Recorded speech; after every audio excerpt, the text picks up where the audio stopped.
Bonjour, bonsoir, c'est la lucidité. Et comme vous le savez, j'ai repris le commandement de la chaîne. Mais comme les guests c'est trop cher, je vais boire cette potion de facilité scénaristique pour pouvoir prendre la voix du Panadodu. Allez, c'est parti. Ah, c'est mieux. N'empêche qu'avec cette voix, je vais pouvoir faire dire au père de Du tout ce que je veux. Bitonal.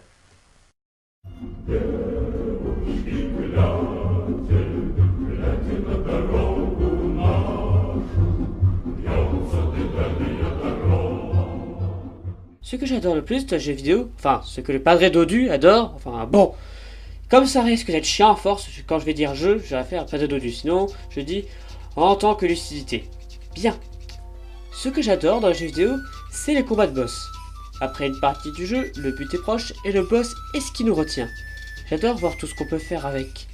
Déjà, qu'est-ce que je trouve mauvais comme boss? Déjà, si c'est difficile, c'est pas forcément mauvais. Par exemple, je trouve Georg dur à battre dans les Oui, je vais dire du bien de ce jeu. Mais c'est pas un problème. C'est pas une difficulté conne. Un boss peut être mauvais si il est trop facile, il est stupidement dur, il est nul au niveau du design, et s'il a un combat trop monotone. Et Zelda n'est pas une série parfaite, donc c'est parti, mon kiki. Alors, on va un peu critiquer M&M's, mais gentiment. Je ne suis pas fan de Rourke. Bon, il est cool, c'est une vache humaine, comme ta mère, mais le problème de ce combat, oh, c'est trop monotone. Tu roules, tu esquives des machins, tu le renverses, tu t'abats au sol. Ah bah, comme le groupe de disco. Bref, et tu recommences plusieurs fois jusqu'à...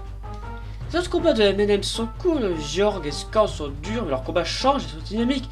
Le Tolwa est plutôt dynamique, Rourke lui il fait tâche. Le Link to the Past est un Zelda, disons, fait pour les fans de Zelda, mais vraiment.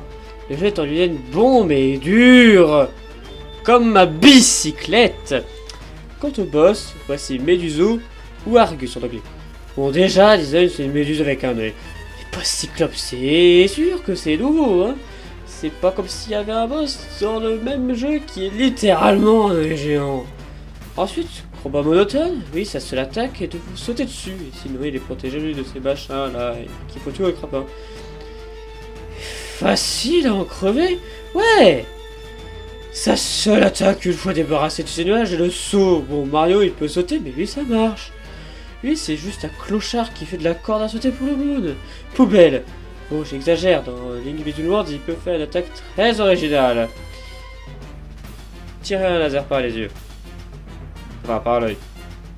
Genre, c'est un cyclope qui tire un laser par l'œil. C'est ultra original, vous voyez.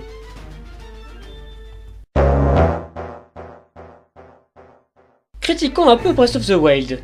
Les boss sont, autant les boss des plaines sont cool avec une méthode de combat à part, mais les boss de donjon, donc les ombres de Ganon, sont tous les mêmes et il y en a marre. Ils sont sans gros de challenge, ont tous un design similaire, alors que certains cool d'affronter un boss original et leurs combats ne sont pas du tout mémorables. Le seul qui en sort du lot est celui du temple de la foudre, mais pas pour les bonnes raisons. T'attaques à toute vitesse, ils se cassent sans que tu puisses rien faire. C'est de la difficulté débile là, on dirait un pickpocket à Paris. Enfin, un Link est un perso de Nintendo. Donc, japonais, donc ce que je dis a du sens. Vous vous souvenez de Ruby? Non, non, c'est bon, c'est bon. Eh bien voici pareil Dad. Donc, non, en fait ça va. Mais ça rime à quoi ce design? Il tente de recycler toutes les Monster Girls jugées inadaptées au public ou quoi?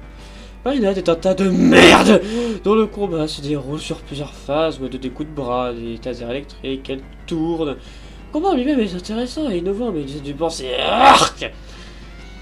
Je sais bien que le donjon l'est aussi, c'est censé être une anémone. C'est joli l'anémone, c'est coloré, ça a des tentacules, ça joue dans le Père Noël et les ordures. C'est gentil. Triforce Heroes est un Zelda oubliable qui pourtant a un gameplay sympathique à la base avec plein de costumes qui rend le jeu intéressant et les boss sont plein de challenges. Tous? Non, il y en a un qui fait chier. Les Laquette Daddy. Qui sont-ils? Les 3 premiers boss du jeu, mais en subcolore.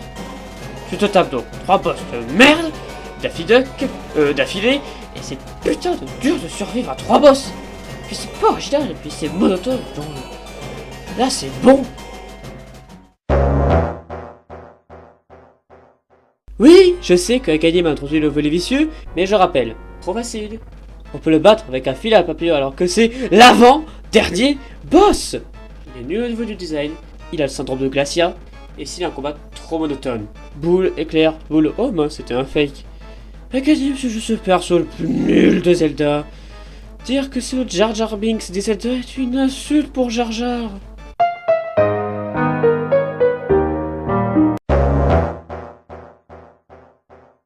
Beaucoup diront que le boss de Skyward Sword c'est Dailoma. Et en effet, il est dur, mais c'est une bonne difficulté. Un combat avec plusieurs phases, donc pas monotone. Une difficulté pas absurde et son design est cool.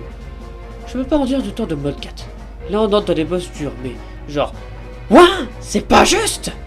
Non, genre stupidement, absurdement, arabo, islamo, franco, judéo, indo, balkano, difficile.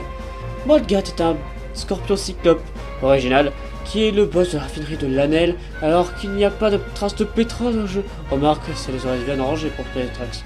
Modgat a pour attaque de s'enfuir dans le sable, où vous devrez utiliser l'aspirateur pour révéler, et vous devrez donner des coups de bouclier pour éviter certaines attaques. Oui, l'aspirateur. La difficulté est que pour le battre, il faut crever son œil avec un coup d'estoc, donc un coup d'épée direct. Mais je utilisant le motion control, putain de sa mère, c'est plus difficile à dire qu'à faire. Et les contrôles sont tellement pourris que une fois sur 10, votre coup d'estoc sera raté, le boss profitera pour s'attaquer. Putain. Moldorm, juste Moldorm. Ceux qui savent me comprennent. Moldorm est le boss de la tour d'Era dans Link to the Past. Encore. Et a la particularité de tenir sur le plateau suspendu au-dessus du vide. Son corps entier rebondit, sauf le bout, qui est son point faible, et le fait qu'il rebondisse fait que vous tombez parfois quand vous tentez de l'attaquer. Et quand vous tombez, il récupère toute sa vie. Sympa, non? Non mais c'est une chenille, merde, d'où je galère plus contre une chenille que contre un magicien.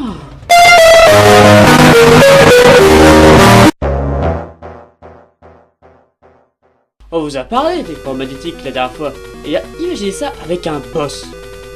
Comme El Padre Dodu peut tant aimer les oracles.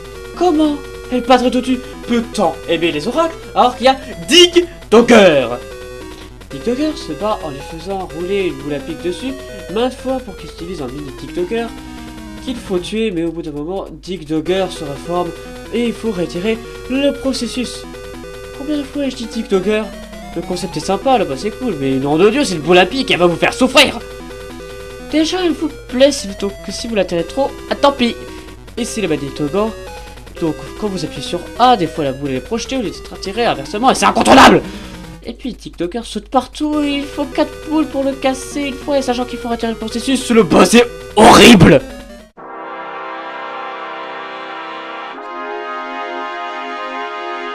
Encore les oracles. Eh ben ouais. Gros bon jeu de merde. Vous aimez les tours de Mario? Il tente de vous écraser ou instant kill dans Super Mario Galaxy. Tout le monde aime les Thwomps. Eh bien, les Womp ont peut-être un roi, mais les Thwomp ont aussi quelqu'un à leur tête. Thwomp aide. Désolé pour la blague. Bah oui, Thwomp aide, tête, ils ont quelqu'un à leur tête. Thwomp aide a pour seule attaque de vous écraser si vous passez par-dessous. C'est un tour logique, et ainsi il libère des bombes. C'est simple.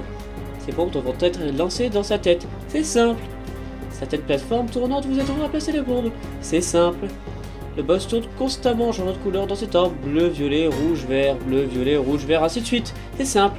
Lorsque vous lancez une bombe dedans, lorsqu'il est rouge, il perd une vie. C'est simple.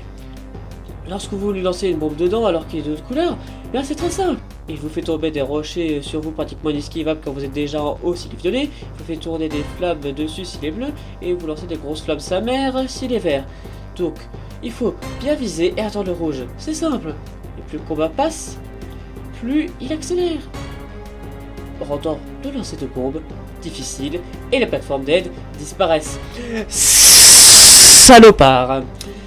Le boss est après quelques coups pur hasard. Modgat est dur à cause du système du jeu, Modorm à cause du level design, Didogger est dur à cause des magnétogans, Trompette est dur à cause du axe, du hasard. Vous avez littéralement 3 chances sur 4 de vous faire enculer. Et il faut faire un processus plusieurs fois, 10 au total. Autant les autres postes de ce classement sont simples en jouant bien, lui aussi, mais à cause du hasard, ce combat traîne en longueur, c'est juste la roue de la torture, c'est infect. Voilà, la vidéo est finie. N'hésitez pas de vous marier avec moi si vous êtes une jolie fille, me donner votre numéro de carte bancaire et sa date de péremption et surtout, laissez-moi là.